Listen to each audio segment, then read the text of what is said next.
Hello, friends. Welcome to our kidney health discussion. I'm Dr. Oz, and I'm here to guide you through an important topic. We're going to talk about high potassium foods and your kidneys. This information could change your life. Your kidneys are amazing organs. They filter waste from your blood and balance important minerals. One of these minerals is potassium. It's essential for your health, but too much can be harmful. Today, we'll explore foods high in potassium and why they can be a problem for your kidneys. We'll also discover which foods to avoid and what you can eat. By the end, you'll have a clear plan for a kidney-friendly diet. Are you ready? Let's get started on this journey to better kidney health together.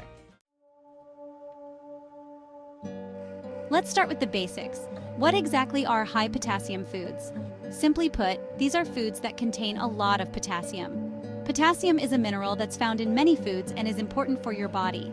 It helps your nerves and muscles work properly and regulates your heartbeat. But here's the catch. Too much potassium can be harmful, especially if your kidneys aren't working well. Healthy kidneys filter excess potassium from your blood and remove it through urine. But if your kidneys are damaged, they might not be able to do this job effectively. When potassium builds up in your blood, it can cause problems like hyperkalemia. This condition can lead to serious health issues, including irregular heartbeats and even heart attacks. That's why it's so important to watch your potassium intake if you have kidney problems. For most healthy adults, the recommended daily intake is about 4,700 milligrams. But if you have kidney disease, your doctor might recommend much less. Now let's talk about how high potassium foods affect your kidneys. Your kidneys are like the body's cleaning crew, working 24/7 to filter your blood. They remove waste and extra fluid and balance important minerals like potassium. When you eat foods high in potassium, your kidneys have to work harder to filter out the excess. For healthy kidneys, this isn't usually a problem. But for damaged or diseased kidneys, it's a different story. If your kidneys can't remove enough potassium, it starts to build up in your blood. High levels of potassium in your blood can cause various symptoms, including weakness, fatigue, and numbness. In severe cases, it can even affect your heart rhythm. Over time, consistently high potassium levels can cause further damage to your kidneys. The more damage your kidneys sustain, the less able they are to regulate potassium. That's why it's so important to manage your potassium intake if you have kidney issues. Now that we understand the impact of high potassium foods, let's identify some common culprits. These are foods you might want to limit or avoid if you're watching your potassium intake. First on our list are bananas. A medium banana contains about 422 milligrams of potassium. If you love bananas, you might still be able to enjoy them in moderation. Next up are potatoes. Both white potatoes and sweet potatoes are high in potassium. A medium baked potato with skin can contain over 900 milligrams of potassium. If you're on a low potassium diet, you might need to limit or avoid potatoes. Other high potassium fruits include oranges, melons, and dried fruits like raisins and prunes. These can be tricky because they're often considered healthy foods. But if you're watching your potassium, you might need to be cautious with these fruits. Always check with your healthcare provider about which fruits are best for your specific situation. Remember, this isn't about completely eliminating these foods. It's about being aware and making informed choices. Section 5. Bananas and potatoes, the surprising culprits. Let's dive deeper into two of the most common high potassium foods, bananas and potatoes. Bananas are a favorite snack for many, but they're also packed with potassium. A single medium banana contains about 422 milligrams of potassium. If you love bananas, you might still be able to enjoy them occasionally. Just be sure to account for them in your overall potassium intake. Potatoes are another surprise for many people. Both white and sweet potatoes are high in potassium. A medium baked potato with skin can have over 900 milligrams of potassium. If you're watching your potassium, you might need to limit or avoid potatoes. But here's some good news. There are ways to reduce the potassium content in potatoes. One method is called leaching, which involves cutting the potato into small pieces and soaking them in water for at least 4 hours. Then you cook them in fresh water. This can help remove some of the potassium. It's not perfect, but it can make potatoes more manageable for some people.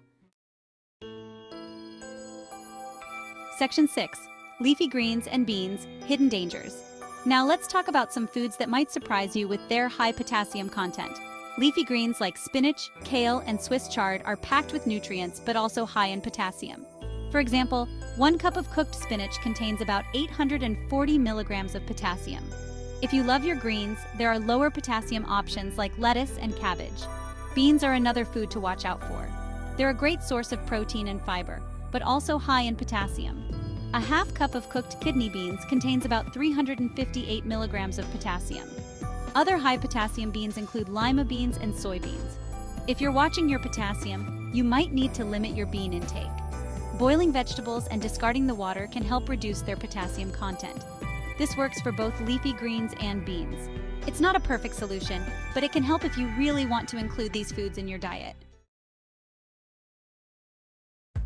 Section 7. Dairy and nuts unexpected sources. Let's move on to some other unexpected sources of potassium dairy products and nuts. Dairy products like milk and yogurt are rich in potassium. A cup of whole milk contains about 322 milligrams of potassium. Greek yogurt can have even more, with up to 625 milligrams per cup. If you enjoy dairy, you might need to limit your portions or consider lower potassium alternatives like rice milk or almond milk. Nuts are another food to watch out for. They're often praised for their healthy fats and protein, but many nuts are also high in potassium. For example, a quarter cup of almonds contains about 200 milligrams of potassium. Peanuts and hazelnuts are also high in potassium. If you love nuts, you might need to choose lower potassium options like macadamia nuts or pecans. Always check with your healthcare provider about which foods are best for your specific situation. They can help you create a balanced diet that meets all your nutritional needs. Section 8. Tips for a kidney-friendly diet. Now that we've covered what to avoid, let's talk about how to create a kidney-friendly diet. Remember, it's not just about cutting out foods. It's about making smart choices and finding balance. First, focus on portion sizes.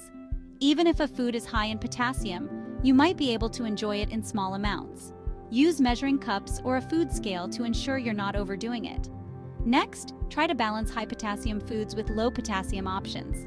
For example, if you have a small serving of banana, pair it with some low potassium fruits like berries or apples. Another tip is to choose fresh foods over processed ones when possible. Processed foods often have added salt and phosphorus, which can be hard on your kidneys. Fresh fruits, vegetables, and lean meats are usually better choices. Section 9. Reading labels and portion control. Let's talk about an important skill for managing your potassium intake: reading food labels.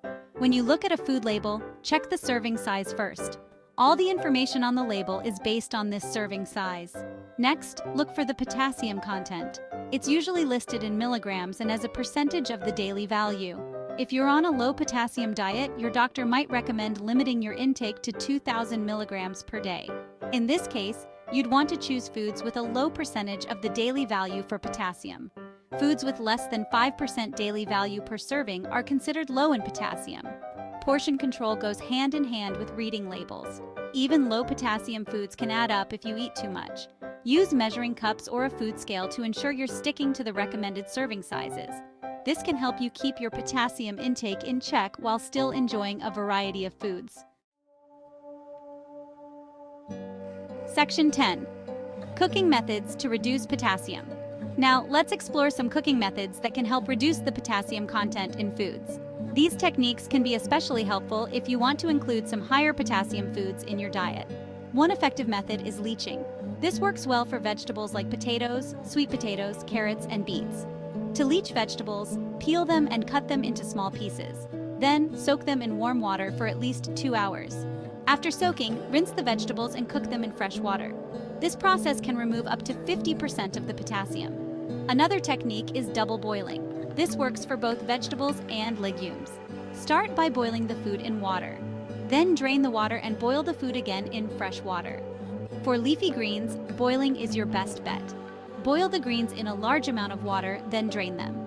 This method can significantly reduce the potassium content of greens like spinach and kale. Section 11. Your journey to better kidney health. We've covered a lot of ground today, friends. We've learned about high potassium foods and their impact on kidney health. We've discovered which foods to limit and how to prepare foods to reduce their potassium content. Now it's time to put this knowledge into action. Remember, this journey is about progress, not perfection. It might take some time to adjust to a low potassium diet. Be patient with yourself. Celebrate small victories. Maybe you successfully leached some potatoes today. Or perhaps you chose a low-potassium fruit instead of your usual banana. These are all steps in the right direction. Don't be afraid to get creative in the kitchen. Experiment with new low-potassium foods. Try different cooking methods. You might discover some new favorite dishes along the way. And remember, a low-potassium diet doesn't have to be boring. There are still plenty of delicious foods you can enjoy. Before we wrap up, I want to encourage you to stay connected. Share your experiences with others who are on a similar journey. Your kidney health journey is important, and we're here to support you every step of the way. Here's to your health, friends.